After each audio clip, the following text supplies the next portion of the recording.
नमस्कार दोस्तों, स्वागत है आपका 27 जुलाई 2023 आपकी अपनी फुल पत्ती वाली क्लास में, जिसमें चर्चा करेंगे रोज की तरह करंट अफेयर से जुड़े 10 महत्वपूर्ण सवाल जो आपकी प्रतियोगी परीक्षाओं के लिए काफी महत्वपूर्ण होने वाले हैं।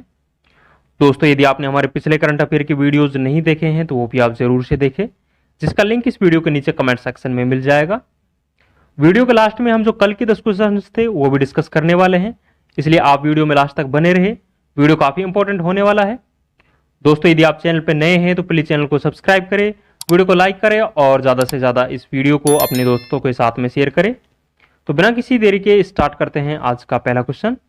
पहला क्वेश्चन है, हाल ही में प्रारंभ हुए बहुपक्षीय सैन्य अभ्यास टेलिसमैन सेबर का मेजबान देश कौन सा है? तो हाल ही में बहुपक्षीय सैन्य अभ्यास टेलिसमैन सेबर का आयोजन हुआ है, इसका मेजबान देश है जो ऑस्ट्रेलिया है। तो ये आपको ध्यान रखना है। टेलिसमैन सेबर सैन्य अभ्यास के बारे में बात करें तो यह एक द्विवार्षिक अभ्यास है और इसकी शुरुआत है जो साल 2005 से इसकी शुरुआत होती है। भारत ने इस सैन्य अभ्यास में भाग नहीं लिया है। भारत केवल एक पर्यवेक्षक देश के रूप में, मतलब ऑब्जर्वर देश के रूप में इसमें शामिल हुआ है। तो यह आपको ध्यान रखना है। यदि ऑस्ट्रेलिया के बारे में बात करें तो ऑस्ट्रेलिया की जो राजधानी है ये कैनबरा है और वर्तमान में ऑस्ट्रेलिया का जो प्रधानमंत्री है वो एंथनी अल्बनीज है, जो वर्तमान में ऑस्ट्रेलिया के प्रधानमंत्री है। और ऑस्ट्रेलिया के जो घास के मैदान होते हैं उन्हें हम डाउन्स के नाम से जानते हैं और ऑस्ट्रेलिया में जो चक्रवात आता है उसे विली विलीज के नाम से जाना जाता है। तो ये सभी इंपॉर्टेंट पॉइंट्स आपको ध्यान रखने हैं। कुछ ललन टॉप बातें और ध्यान रखेंगे। नॉर्मडिक एलिफेंट अभ्यास है, ये भारत और मंगोलिया के मध्य में आयोजित होता है। एकता या एक्वेरिन अभ्यास है, ये भारत और मालदीव के मध्य में आयोजित होता है। साइक्लोन फर्स्ट है जो कि पहली बार आयोजित हुआ है, ये भारत और मिस्र के मध्य में आयोजित होता है और इसका आयोजन है जो राजस्थान के अंदर किया गया है। डस्टलिक अभ्यास है जो भारत और उज्बेकिस्तान के मध्य में आयोजित होता है। तो ये सभी पॉइंट्स आपको ध्यान रखने हैं। काम की बात में देखते हैं। काम की बात में आज हम जितने भी संविधान संशोधन हैं, इंपॉर्टेंट संविधान संशोधन हैं, वो सभी डिस्कस करने वाले हैं। तो ये आप लास्ट तक जरूर देखें। जैसे पहला संविधान संशोधन था, इसके तहत पहला संविधान संशोधन 1951 के तहत जो 9वीं अनुसूची थी इसको जोड़ा गया था। तो ये आपको ध्यान रखना है। और 7वें संविधान संशोधन के तहत 14 राज्य और 6 केंद्र शासित प्रदेश है, इनका गठन किया गया था, जो कि फजल अली कमीशन की सिफारिश से इनका गठन किया गया था। तो ये आपको ध्यान रखना है। दोस्तों, आगे बढ़ने से पहले मैं आपको बता दूं, इन सभी 10 क्वेश्चन की जो PDF है वो हमारे टेलीग्राम चैनल जीने स्टॉक पर मिल जाएगी, जिसका लिंक इस वीडियो के नीचे कमेंट सेक्शन में दिया हुआ है। वहां जाकर आप ये PDF डाउनलोड कर सकते हो। दोस्तों, यदि आपको ये वीडियो पसंद आ रहा है तो प्लीज़ वीडियो को लाइक करें और यदि आपने अभी तक हमारे चैनल को सब्सक्राइब नहीं किया है तो प्लीज़ चैनल को सब्सक्राइब भी करें और इस वीडियो को ज़्यादा से ज़्यादा अपने दोस्तों के साथ में शेयर करें। आगे बढ़ते हैं। नेक्स्ट क्वेश्चन है, हाल ही में चीन के केंद्रीय बैंक का गवर्नर किसे नियुक्त किया गया है? तो हाल ही में चीन का जो केंद्रीय बैंक है वो पीपल्स ऑफ चाइना है और इसका हाल ही में जो गवर्नर है ये पेन गोंग सैन को नियुक्त किया गया है। तो ये आपको ध्यान रखना है कि हाल ही में जो गवर्नर है वो पेंग गोंग सैन को बनाया गया है और जो पीपुल्स बैंक ऑफ चाइना है जो कि चीन का केंद्रीय बैंक है, इसकी स्थापना है जो साल 1912 में इसकी स्थापना होती है। तो ये भी आपको ध्यान रखना है। यदि चीन के बारे में बात करें तो चीन की जो राजधानी है वो बीजिंग है और वर्तमान में जो चीन के राष्ट्रपति है वो शी जिनपिंग है, जो चीन के राष्ट्रपति है और ये कम्युनिस्ट पार्टी है, इससे संबंध है। चीन की मुद्रा के बारे में बात करें तो युआन या रेमनबी है जो चीन की मुद्रा है। तो ये सभी पॉइंट्स आपको ध्यान रखना है। कुछ ललन टॉप बातें और ध्यान रखेंगे। ऑस्ट्रेलिया का जो केंद्रीय बैंक है इसकी हाल ही में पहली महिला गवर्नर है, ये मिशेल बुलोक को बनाया गया है। RBI के पहले गवर्नर थे ये ऑसबोर्न स्मिथ थे और RBI के पहले भारतीय गवर्नर के बारे में बात करें तो वो CD देशमुख थे। मौद्रिक नीति समिति का जो अध्यक्ष है वो RBI का गवर्नर होता है और वर्तमान में RBI का जो गवर्नर है वो शक्तिकांत दास जी है, जो कि 25वें क्रम के गवर्नर है। तो ये भी आपको ध्यान रखना है। काम की बात में देखते हैं। जो 13वां संविधान संशोधन था वो 1962 को लागू होता है और इसके तहत जो नागालैंड है इसको पूर्ण राज्य का दर्जा प्रदान किया गया था। तो ये आपको ध्यान रखना है। नेक्स्ट क्वेश्चन देखेंगे। हाल ही में WHO ने MERS-CoV वायरस से संक्रमित व्यक्ति की कहाँ पुष्टि की है? तो हाल ही में WHO के द्वारा MERS-CoV वायरस से संक्रमित व्यक्ति की जो पुष्टि है यह अबू धाबी UAE के अंदर इसकी पुष्टि की गई है, तो ये आपको ध्यान रखना है। MERS के बारे में बात करें तो इसकी फुल फॉर्म है जो मिडिल ईस्ट रेस्पिरेटरी सिंड्रोम है, जो इसकी फुल फॉर्म होती है। इससे जो प्रभावित होता है वो स्वतंत्र जो श्वसन तंत्र होता है वो इससे प्रभावित होता है, और वायरस से होने वाली यह एक जेनेटिक बीमारी है, तो ये आपको ध्यान रखना है। कुछ ललन टॉप बातें और ध्यान रखेंगे। SARS कोविड-19 में SARS की जो फुल फॉर्म थी वो सीवियर एक्यूट रेस्पिरेटरी सिंड्रोम है, जो इसकी फुल फॉर्म थी, तो ये आपको ध्यान रखना है। म्यूकरमाइकोसिस है, इसे ब्लैक फंगस के नाम से जानते हैं, मतलब जो म्यूकरमाइकोसिस है इसे ब्लैक फंगस के नाम से जानते हैं। हैंसन रोग है, इसे कुष्ठ रोग के नाम से भी जानते हैं, और माइक्रोबैक्टीरियम लेप्री नामक जीवाणु से ये कुष्ठ रोग होता है। हाइड्रोफोबिया है, इससे जल से डर लगता है, मतलब रेबीज रोग होने पर जल से डर लगता है, जिसे हम हाइड्रोफोबिया के नाम से जानते हैं, और यह रैबिडो वायरस के कारण होता है। काम की बात में देखते हैं। 21वां संविधान संशोधन 1967 को लागू होता है। इसके तहत भाग 8 में सिंधी भाषा को जोड़ा जाता है, तो ये आपको ध्यान रखना है। और जो 42वां संविधान संशोधन है जो 1976 को लागू होता है, इसे भारतीय संविधान का लघु संविधान के नाम से हम जानते हैं, और प्रस्तावना में 3 शब्द जोड़े गए थे, जिसमें समाजवाद, पंथ निरपेक्षता और अखंडता है। ये 3 शब्द है जो 42वें संविधान संशोधन 1976 के तहत जोड़े गए थे, तो ये भी आपको ध्यान रखना है। नेक्स्ट क्वेश्चन देखेंगे। हाल ही में किस देश ने द्वितीय विश्व युद्ध में भारतीय सेना के योगदान के सम्मान में वीसी यशवंत घाटगे सुंडियाल मेमोरियल का उद्घाटन किया है? तो हाल ही में जो इटली देश है इसके द्वारा द्वितीय विश्व युद्ध में भारतीय सेना के योगदान के लिए वीसी यशवंत घाटगे सुंडियाल मेमोरियल का उद्घाटन किया है, तो ये आपको ध्यान रखना है। इस मेमोरियल का उद्घाटन है जो इटली देश के द्वारा किया गया है। यदि इटली के बारे में बात करें तो इटली की राजधानी है जो रोम है, जो कि टाइबर नदी के किनारे स्थित है, और FAO का है जो हेडक्वार्टर है वो भी रोम इटली में स्थित है। और इटली में जो ज्वालामुखी आती है वो एटना और विसुवियस नाम से ज्वालामुखी है जो इटली में आती है, तो ये भी आपको ध्यान रखना है। कुछ ललन टॉप बातें और ध्यान रखेंगे। 1857 की क्रांति के बाद भारत के पहले वायसराय थे जो कैनिंग थे, तो ये आपको ध्यान रखना है। बास्टिल डे परेड है, ये 14 जुलाई को आयोजित होती है और ये फ्रांस में आयोजित होती है। सेकेंड वर्ल्ड वॉर के बाद में शांति स्थापित करने के लिए एक संगठन बनाया गया था जिसे हम UNO के नाम से जानते हैं। UNO का हेडक्वार्टर है जो न्यूयॉर्क में स्थित है, और इसकी स्थापना है जो 24 अक्टूबर 1945 को इसकी स्थापना होती है। रोम किस नदी के किनारे स्थित है, इसकी चर्चा हमने पहले ही कर ली है कि यह टाइबर नदी के किनारे स्थित है। काम की बात में देखते हैं। 44वां संविधान संशोधन 1978 को लागू होता है, और इसके तहत जो संपत्ति का अधिकार था इसको लीगल राइट्स का दर्जा दिया गया था, जो कि पहले अनुच्छेद 31 में था और इसको बाद में अनुच्छेद 300 में शामिल किया गया था, तो ये आपको ध्यान रखना है। और 52वां संविधान संशोधन 1985 के तहत दल बदल रोकने के लिए 10वीं अनुसूची जोड़ी गई थी, तो ये भी आपको ध्यान रखना है। नेक्स्ट क्वेश्चन देखेंगे। ACC men's emerging teams Asia cup 2023 की विजेता टीम कौन सी है? तो हाल ही में ACC men's emerging Asia cup खेला गया है, इसकी विजेता टीम है जो पाकिस्तान है। और उपविजेता के बारे में बात करें तो भारत इसमें उपविजेता रहा है। इस ACC men's emerging Asia cup का आयोजन है जो श्रीलंका में किया गया है, और इस टूर्नामेंट में मैन ऑफ द सीरीज है जो निशांत संधू रहे हैं, जो कि भारतीय गेंदबाज है, तो ये भी आपको ध्यान रखना है। कुछ ललन टॉप बातें और ध्यान रखेंगे। रणजी ट्रॉफी जो हाल ही में खेली गई है इसका विजेता है जो सौराष्ट्र इसका विजेता रहा है, और उपविजेता के बारे में बात करें तो बंगाल है जो इसमें उपविजेता रहा है, तो ये भी आपको ध्यान रखना है। सॉफ्ट सिग्नल का संबंध है जो क्रिकेट से है, तो सॉफ्ट सिग्नल को हाल ही में समाप्त कर दिया गया है। ODI वर्ल्ड कप 2023 का आयोजन है जो भारत में होने वाला है, तो ये भी आपको ध्यान रखना है। और हाल ही में इसका ब्रांड एम्बेसडर है जो शाहरुख खान को बनाया गया है। IPL 2023 में ऑरेंज कैप है जो शुभमन गिल को प्रदान किया गया था। यदि पर्पल कैप के बारे में बात करें तो पर्पल कैप का जो खिताब है ये मोहम्मद शमी को प्रदान किया गया था। और IPL 2023 की विजेता टीम के बारे में बात करें तो चेन्नई सुपर किंग है जो IPL 2023 की विजेता रही है, और उपविजेता है जो इसमें गुजरात टाइटंस है जो उपविजेता रहा है।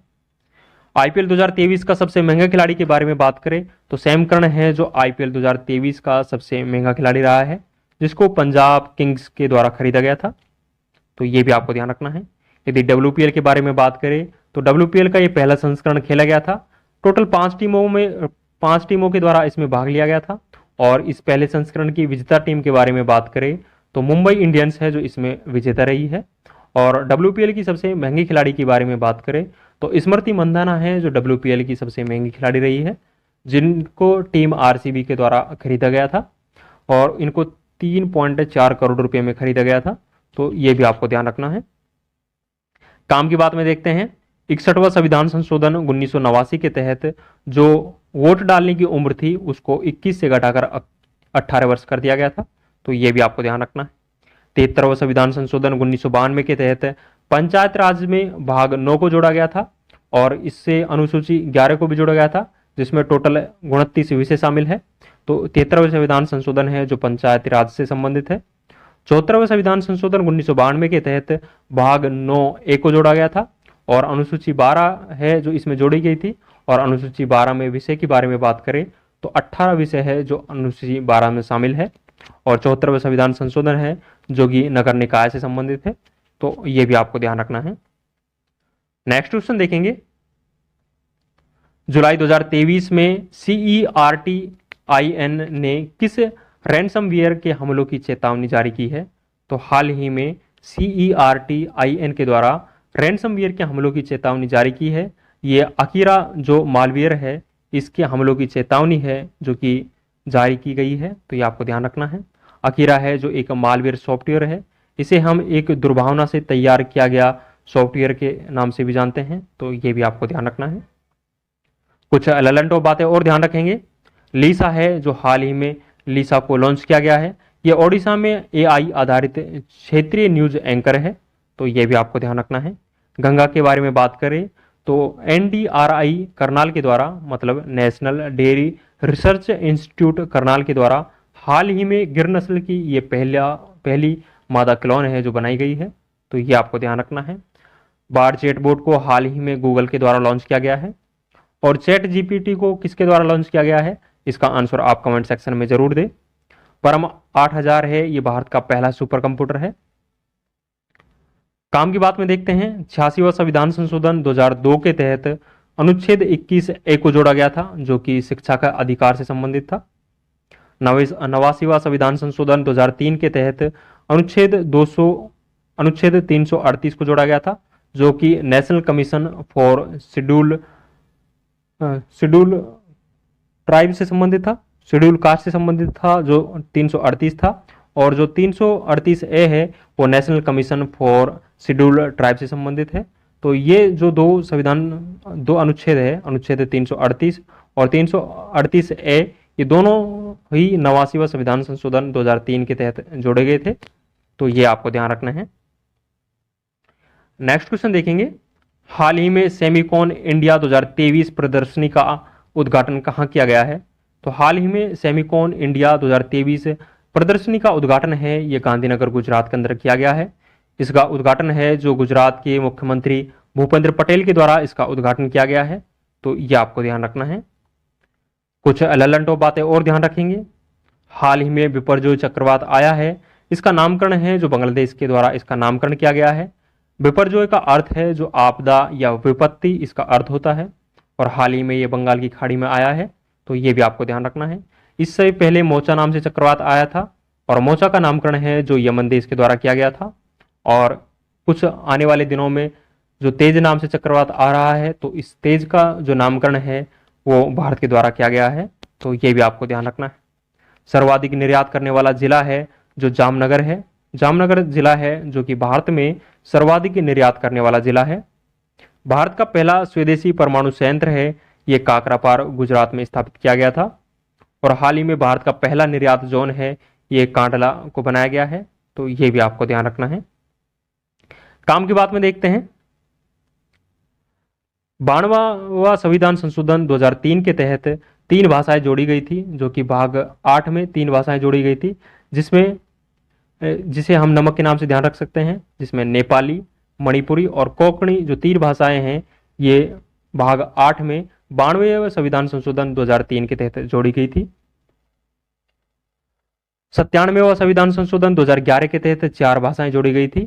बोडा, डोगरी, संथाली और मैथिली, ये 4 भाषाएं हैं जो कि 97वां संविधान संशोधन 2011 के तहत जोड़ी गई थी। 99वां संविधान संशोधन 2015 है, इसके तहत राष्ट्रीय न्यायिक नियुक्ति आयोग की स्थापना की गई थी। बाद में सुप्रीम कोर्ट के द्वारा इस राष्ट्रीय न्यायिक नियुक्ति आयोग को रद्द कर दिया गया था, तो ये भी आपको ध्यान रखना है। नेक्स्ट क्वेश्चन देखेंगे, हाल ही में G20 पर्यावरण और जलवायु स्थिरता कार्य समूह की चौथी बैठक कहां प्रारंभ हुई है? तो हाल ही में G20 पर्यावरण और जलवायु स्थिरता कार्य समूह की चौथी बैठक है, ये चेन्नई में आयोजित हुई है, तो ये आपको ध्यान रखना है। इस बैठक का प्रमुख उद्देश्य है जो प्लास्टिक यूज को कम करना और जलवायु परिवर्तन को रोकना तथा नीली अर्थव्यवस्था को बढ़ावा देने के लिए इस बैठक का आयोजन हुआ है, तो ये आपको ध्यान रखना है। कुछ लल्लनटो बातें और ध्यान रखेंगे। G20 संस्कृति समूह की हाल ही में तीसरी बैठक का आयोजन हुआ है। इसे तीसरी बैठक का आयोजन है जो हम्पी कर्नाटका के अंदर हुआ है, और आपको कमेंट सेक्शन में बताना है कि G20 संस्कृति कार्य समूह की जो पहली बैठक थी उसका आयोजन कहाँ हुआ था, तो इसका आंसर आप कमेंट सेक्शन में जरूर बताएं। G20 रोजगार समूह की पहली बैठक है, ये जोधपुर के अंदर आयोजित होती है। G20 पर्यटन समूह की जो तीसरी बैठक है इसका आयोजन हाल ही में श्रीनगर जम्मू कश्मीर में किया गया है। और हाल ही में G20 आपदा जोखिम न्यूनीकरण समूह की तीसरी बैठक है जो चेन्नई में आयोजित की गई है, तो ये भी आपको ध्यान रखना है। काम की बात में देखते हैं, 100वां संविधान संशोधन 2015 के तहत 3 बीघा कॉरिडोर समझौता किया गया था। ये समझौता है जो भारत और बांग्लादेश के मध्य में होता है। 101वां संविधान संशोधन 2016 के तहत जो GST है इसको लागू किया गया था, और ये लागू है जो 1 जुलाई 2015 को ये लागू होती है। विजय केलकर समिति की सिफारिश पर GST को लागू किया जाता है, तो ये भी आपको ध्यान रखना है। नेक्स्ट क्वेश्चन है, 24वां कारगिल विजय दिवस कब मनाया गया है? तो हाल ही में 24वां कारगिल विजय दिवस मनाया गया है। ये कारगिल विजय दिवस है जो प्रत्येक साल 26 जुलाई को सेलिब्रेट किया जाता है, तो ये आपको ध्यान रखना है। कारगिल युद्ध के दौरान भारतीय सेना के द्वारा जो ऑपरेशन चलाया गया था वो ऑपरेशन विजय चलाया गया था, और भारतीय वायुसेना के द्वारा जो ऑपरेशन चलाया गया था उसे हम ऑपरेशन सफेद सागर के नाम से जानते हैं, तो ये आपको ध्यान रखना है। कुछ ललनटो बातें और ध्यान रखेंगे। ऑपरेशन मेघदूत है, ये भारतीय सेना के द्वारा सियाचिन में चलाया गया था जो कि 1984 में चलाया गया था, तो ये आपको ध्यान रखना है। ऑपरेशन जीरो आवर है जो भारत छोड़ो आंदोलन के तहत जो अंग्रेज थे उनके द्वारा चलाया गया था, ऑपरेशन जीरो आवर।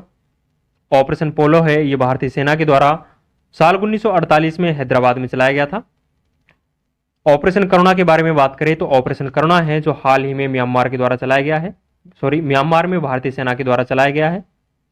102वां संविधान संशोधन 2018 के तहत सामाजिक आर्थिक आयोग की स्थापना की जाती है, तो ये आपको ध्यान रखना है। और 103वां संविधान संशोधन 2019 के तहत EWS को 10% आरक्षण प्रदान किया गया था, तो ये भी आपको ध्यान रखना है। आज का अंतिम क्वेश्चन देखेंगे। अंतिम क्वेश्चन है, किस राज्य ने CISF की तर्ज पर औद्योगिक सुरक्षा बल गठित किया जाएगा? तो हाल ही में CISF की तर्ज पर औद्योगिक सुरक्षा बल है, ये राजस्थान में गठित किया जाएगा, तो ये आपको ध्यान रखना है। राजस्थान में औद्योगिक सुरक्षा बल की 3 बटालियन है जो स्थापित की जाएगी। ये 3 बटालियन है जो भिवाड़ी, बालोतरा और चित्तौड़गढ़ में ये 3 बटालियन स्थापित की जाएगी, तो ये आपको ध्यान रखनी है।